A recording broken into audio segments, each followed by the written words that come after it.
ये है news 18 network. आप देख रहे हैं न्यूज 18 उत्तर प्रदेश उत्तराखंड। नमस्कार, आप देख रहे हैं न्यूज 18। मैं हूं आपके साथ मेनका चौधरी। वर्ल्ड तीरंदाजी युवा चैंपियनशिप में भारतीय तीरंदाज प्रियांश ने गोल्ड मेडल जीतकर देश का नाम रोशन किया। शनिवार को पुरुष अंडर 21 व्यक्तिगत फाइनल में प्रियांश ने एक तरफा मुकाबले में जीत हासिल की है। स्लोवेनिया के अल्जास ब्रेंक को 147-141 से हराया और अंडर 21 विश्व चैंपियन बन गए। प्रियांश इस वक्त हमारे साथ स्टूडियो में मौजूद हैं, जिन्होंने अभी तक 9 पदक जीते हैं। जी हां, जिनमें 5 स्वर्ण है, 1 रजत है, 3 कांस्य है और इसी के साथ प्रियांश को तीरंदाजी का अब गोल्डन बॉय कहा जा रहा है। प्रियांश, बहुत बहुत स्वागत है आपका न्यूज 18 के स्टूडियो में। Thank you. और बहुत बहुत बधाई भी। बहुत कम वक्त में आपने अपनी इस जर्नी को पूरा किया है, गोल्डन बॉय आप बन गए हैं। और ऐसे में हमारे दर्शकों के लिए सबसे पहले तो यही बताइए कि ये जो जर्नी रही, बहुत उत्साहित करने वाली रही, बहुत मेहनत करने वाली रही, किस तरह की रही? मेहनत तो बहुत ज़्यादा करी है मैंने इसके लिए और मज़ा भी उतना ही आया, क्योंकि 2019 में स्टार्ट किया, उसके बाद लॉकडाउन का फेज़ आया तो उसमें बहुत दिक्कत आई। लेकिन उसके बाद जब हमने पिकअप किया, एक प्रैक्टिस का पूरा सेशन लिया, उसके बाद सब कुछ स्मूथली चला। प्रियांश, आगे बढ़ेंगे उससे पहले ये भी बताएं कि मैंने ये भी सुना कि आप पहले टेनिस खेला करते थे, बाद में तीरंदाजी में आए, तो ये चेंज कैसे हुआ? मैं पहले टेबल टेनिस खेलता था, लेकिन जहाँ पे ट्रेनिंग लेता था वो बहुत दूर पड़ता था मुझे। तो मैंने डिसाइड किया कि मैं यमुना स्पोर्ट्स कॉम्प्लेक्स में स्टार्ट करूँगा, क्योंकि वो मेरे घर से थोड़ा पास में है, मैं अपने आप उसमें ट्रैवल कर सकता हूँ। तो वहाँ गए, वहाँ ऑफिस जाने के दौरान जो एक पाथ है, उस रास्ते के जस्ट लेफ्ट हैंड साइड पे आर्चरी ग्राउंड था। तो मैं भी उस टाइम थोड़ा छोटा था, मेरे को दिखा आर्चरी होते हुए, मैंने बोला ये मुझे भी करना है। कि मैंने सब लोगों को एक लाइन में खड़े होके वो निशाना लगा रहे थे, तो वो देख के अच्छा लग रहा था। तो मैंने वहीं पर डिसाइड किया कि मैं आर्चरी करूंगा। पहले टेबल टेनिस, फिर आर्चरी, यानी कि आपने पहले डिसाइड कर रखा था कि खेल में आगे बढ़ना है, स्पोर्ट्स में आगे बढ़ना है। स्पोर्ट्स में स्टार्टिंग से इंटरेस्ट था, बस ये नहीं पता था कौन सा स्पोर्ट करना है। तो टेबल टेनिस से पहले भी कई स्पोर्ट्स खेले, लेकिन उतना अच्छा नहीं लगा, उतना मज़ा नहीं आया जितना आर्चरी में आता है। अच्छा, एक बात बताइएगा, आपकी एज क्या है इस वक्त? 20। यानी कि आपने अंडर 21 वर्ल्ड चैंपियनशिप जीती है, तो ये आपका एक तरह से इम्तिहान था। हाँ जी। अगर इस बार नहीं तो फिर अगली बार मौका ही नहीं होता। नहीं। डू और डाई की सिचुएशन, और आपने कर लिया। कितने साल का आपका प्रैक्टिस इसमें है, आर्चरी में? अभी मेरा ये 4th ईयर रनिंग है। तो 4 साल में इतने मेडल कोई हासिल कर सकता है क्या? अभी तक सुना तो नहीं है मैंने किसी से, लेकिन लोग यही बोलते हैं कि बहुत जल्दी पिकअप करा है मैंने। अच्छा, ये भी बताइएगा, जैसे बहुत सारे पेरेंट्स होते हैं जो अपने बच्चों को बचपन में ही किसी ना किसी स्पोर्ट्स से जोड़ लेते हैं। उन्हें लगता है कि बचपन से सीखेगा तो सचिन तेंदुलकर बन जाएगा, क्रिकेट में डालते हैं या दूसरे खेल में डालते हैं। लेकिन आप तो बता रहे हैं कि आपने शुरुआत कहीं और से की थी, पहुंच कहीं और गए, यानी कि डेस्टिनी अपनी तरफ खींच ही लेती है। हाँ, मतलब एक एडवांटेज तो हमेशा होता ही है एक प्लेयर के पास, अगर वो बचपन से स्टार्ट करे गेम को। लेकिन ये भी पॉसिबल है कि कोई बड़ी उम्र में आके उसको एक स्पार्क मिल जाता है अपने गेम का। वो जब मिल जाए तभी वो उस गेम में एक्सेल कर लेगा, उसके लिए एज उतना मैटर नहीं है। ठीक है, आगे बढ़े उससे पहले दर्शकों को बता दें कि प्रियांश ने अभी तक क्या क्या हासिल किया है। 2022 की, यानी कि बीते साल की बात करें, 19 में इन्होंने आर्चरी की शुरुआत की है। 20-21 किस तरह से कोरोना की भेंट चढ़ गया हम सभी को पता है। 2022 में प्रियांश ने इंडिया में फर्स्ट रैंकिंग हासिल की, 2022 में ही एशिया में 3rd रैंकिंग हासिल की। अगर वर्ल्ड रैंकिंग की बात की जाए तो 28 रही इनकी। 2022 में एशिया कप लेग 3 चैंपियनशिप भी जीता इन्होंने। 2022 में ही एशियन सर्किट में 3 सिल्वर मेडल जीते। 2023 में वर्ल्ड तीरंदाजी में चैंपियन बने, यानी कि गोल्ड मेडल लेकर आए हैं। तो 2023 मिक्स डबल्स में भी चैंपियन बने। इतनी कम उम्र और इतना कम टाइम और इतने सारे मेडल, घर वालों का सपोर्ट किस तरह का था? घर वालों का, कोचेस का, सबका पूरा सपोर्ट है, क्योंकि ये स्पोर्ट बहुत बहुत मुश्किल है। मतलब इसमें फोकस भी चाहिए, कंसंट्रेशन भी चाहिए, आपके पास पूरी फिजिकल फिटनेस होनी चाहिए, स्ट्रेंथ होनी चाहिए, प्लस इसका इक्विपमेंट अपने आप में बहुत महंगा आता है। तो घर वालों का अगर सपोर्ट नहीं होता तो पॉसिबल ही नहीं था। आपने बहुत सारे टॉपिक का जिक्र कर दिया, मैं सब पर एक एक करके बात करूंगी। बिल्कुल, बिल्कुल। जब किसी स्पोर्ट्स पर्सन की बात होती है तो सबसे पहले वक्त निकालना ज़रूरी है। जब वो स्कूल में है, पढ़ाई कर रहा है, स्पोर्ट्स में, तो कैसे मैनेज कर रहा है कि पढ़ाई भी मैनेज कर रहा है और खेल भी। दूसरा, मॉनेटरी प्रॉब्लम कई बार आती है। आर्चरी को बहुत महंगा शौक कहा जाता है और ऐसे में पैसों की व्यवस्था कैसे होती थी? घर वालों का फुल सपोर्ट था? कहीं से स्पॉन्सरशिप आपको मिली थी क्या? मेरे को अभी तक कहीं से कोई स्पॉन्सरशिप नहीं मिली है। खेलो इंडिया स्कीम में एनरोलमेंट है, तो वहाँ से जो आपको मंथली 10,000 रुपीज़ का जो स्कीम है वो है, लेकिन वो भी लास्ट ईयर से ही है, अभी नहीं थी जी। तो लास्ट ईयर से वो खेलो इंडिया वाली स्कीम में भी है। बाकी ONGC वगैरह का मैंने स्पॉन्सरशिप फॉर्म भरा है। और जहाँ तक आपने बोला कि आर्चरी एक महंगा स्पोर्ट माना जाता है, तो हाँ, मतलब ये अपने आप में ये पूरा किट 2.5 लाख का है। एक बार मैं PCR से कहूँगी ज़रा दिखाएं। ये वो तीर धनुष है। हालांकि टीवी में आपने देखा होगा कई बार तीरंदाजों को इसी तरह की तीर धनुष से निशाना साधते हुए, आज हमारे सामने भी है।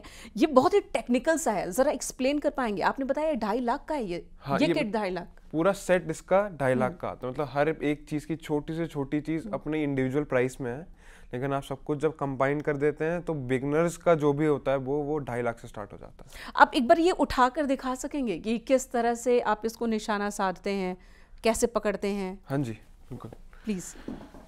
तो इसका सिंपल है, ये स्टैंड मैं यहाँ रख देता हूँ। प्लीज। हमारे पास एक ये रिलीज एड होती है, ये हम लोग इसको डी लूप बोलते हैं। इस डी लूप में यहाँ पे एरो का ये नॉक है, ये इसमें बस फंसाना है। ये इसको एरो रेस्ट पे रखना है, इसको उसमें रखेंगे और इसको खींच देंगे। और ये कितना टाइम लगता है पूरा जब आप नीचे से उठाते हैं और निशाना साधते हैं? एक एरो चलाने के लिए किसी भी एथलीट के पास 20 सेकंड का टाइम होता है। मतलब 20 सेकंड में आपको उठाना है और निशाना साध देना है? हाँ जी, 20 सेकंड में। आप ये करके यहाँ दिखा सकते हैं? हालांकि आप निशाना साधना नहीं, कैमरे को लगेगा। मैं इसको ऐसे करके दिखा सकता हूँ कि यहाँ बॉल है, तो जैसे ये है, आप इस साइड आ जाइए थोड़ा। बिल्कुल। जैसे ये बॉल है, सुरक्षा जरूरी है। हमें ये क्यूबर में लगा मिलेगा। 20 सेकंड स्टार्ट होते ही हमें इसको लाना है, इसको एरो को लगाना है। इसके लिए कोई संकेत मिलता है, आवाज? हाँ, एक विसल बजेगी। विसल बजेगी। इसको लगा के सिंपली इसको रख के खींच देना एंड थ्रो, बस। और फिर वापस उसके वापस। ओके।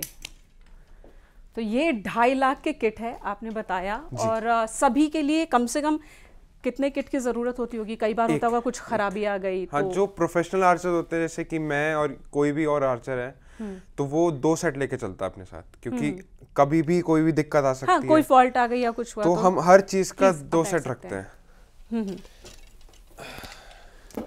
यानी कि 5 लाख कम से कम किट के लिए चाहिए। बिल्कुल।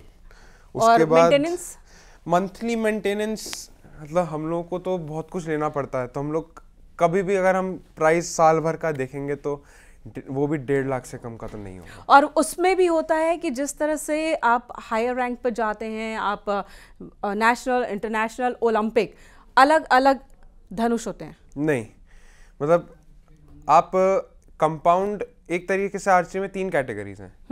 इंडियन, वो नेशनल लेवल तक है। कंपाउंड, वो एशियन गेम्स, कॉमनवेल्थ तक है।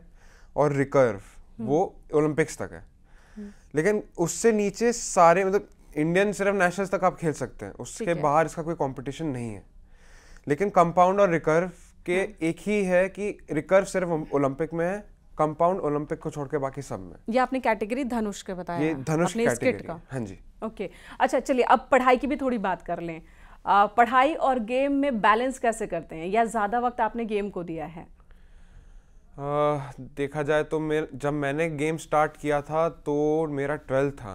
तो बहुत क्रूशियल टाइम था, लेकिन लॉकडाउन था तो इजी था मेरे लिए, क्योंकि सब कुछ ऑनलाइन था। हमारे बोर्ड्स भी शायद कैंसिल हो गए थे उस टाइम, तो पढ़ाई और वो मेंटेन हो जाता था। इतनी दिक्कत नहीं आई कभी। लेकिन जैसे हम यूनिवर्सिटीज़ में आए, कॉलेजेस में एडमिशन लिया, तो वहाँ पे थोड़ी बहुत क्लासेस अटेंड करते हैं, थोड़ा स्पोर्ट्स फैकल्टी से हमें हेल्प मिल जाती है, अटेंडेंस मिल जाती है, और फिर बस फाइनल पेपर देने जाना पड़ता है। प्रियांश, अभी तक की आपकी जर्नी बहुत ही एक्साइटिंग है, बहुत कम वक्त में आपने बहुत कुछ हासिल किया।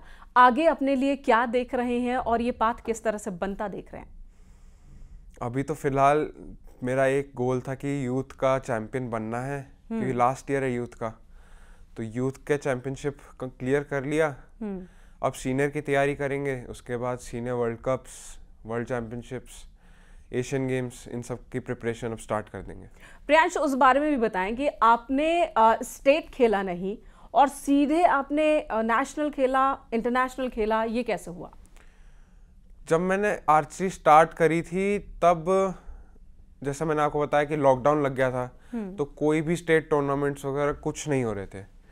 और लॉकडाउन खुलते ही हमें नेशनल की डेट्स आई, और उससे नेशनल से पहले बस स्टेट के ट्रायल्स होते हैं, तो मैंने इस ट्रायल्स में पार्टिसिपेट किया क्योंकि पूरी लॉकडाउन की मेहनत थी।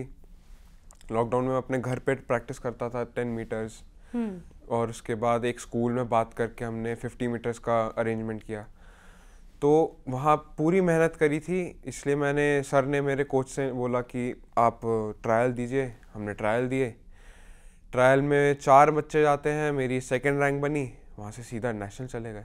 थोड़ी बातचीत फैमिली को लेकर भी हो जाए। आपकी फैमिली में कौन कौन है, किस तरह का सपोर्ट सभी का आपको है?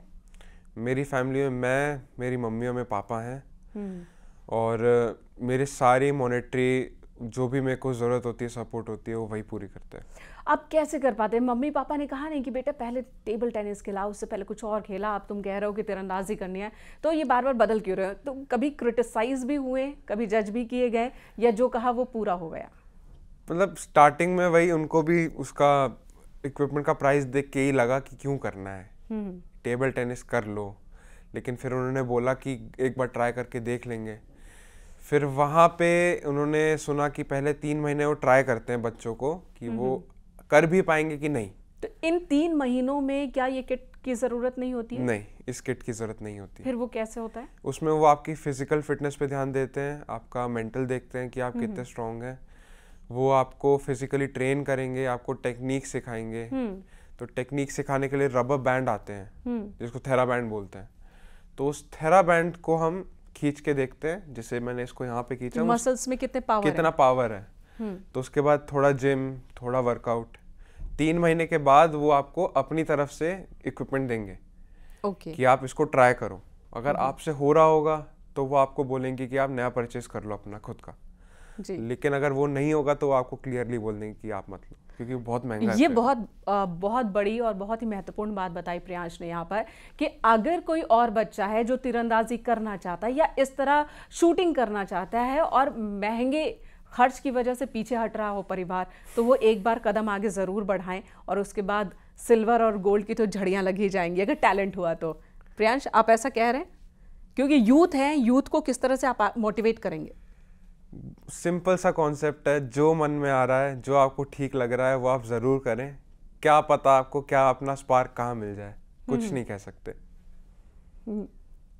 जी, बहुत बहुत धन्यवाद प्रियांश, इस वक्त न्यूज़ 18 के स्टूडियो में आने के लिए। आपने हमें धनुष भी दिखाया, अभी तक हमने टीवी पर ही देखा था, और बहुत ही टेक्निकल, और जिस तरह से प्रियांश ने बहुत कम वक्त में, सिर्फ 4 साल की उनकी मेहनत है, लेकिन लगन ईमानदारी के साथ ये मेहनत है, और नतीजा ये कि आज सोने और चांदी के जो मेडल्स हैं उसकी झड़ी लग गई है प्रियांश के यहाँ, और आगे भी भविष्य उज्जवल हो, ऐसी हमारी शुभकामनाएं हैं आपको। बहुत बहुत धन्यवाद एक बार फिर से न्यूज़ 18 के स्टूडियो में आने के लिए। ये है न्यूज़ 18 नेटवर्क, आप देख रहे हैं न्यूज़ 18 उत्तर प्रदेश उत्तराखंड।